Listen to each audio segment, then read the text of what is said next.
একবার জঙ্গলে থাকতো ছোট্ট খরগোশ টুনু। টুনু সবসময় দুষ্টুমি করত, কখনো কাঠবিড়ালির বাদাম লুকিয়ে রাখত, কখনো কাকের লেজ টেনে পালাত।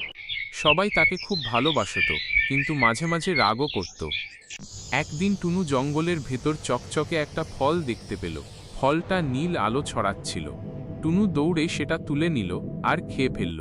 খেতেই হঠাৎ তার কান লম্বা হয়ে গেল, আর সে খুব উঁচুতে লাফাতে পারল।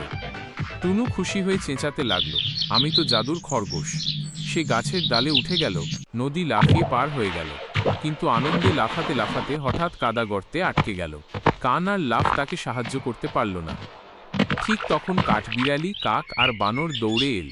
সবাই মিলে টেনে টেনে টুনুকে বের করল। টুনু লজ্জা পেয়ে বলল, আমি শুধু নিজের আনন্দে মেতে গিয়েছিলাম, তোমাদের কষ্ট দিলাম। এখন থেকে আমি সবাইকে সাহায্য করব।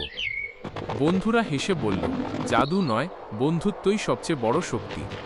তারপর থেকে টুনু সবার সঙ্গে খেলত, সাহায্য করত, আর জঙ্গলে সবাই আনন্দে থাকত।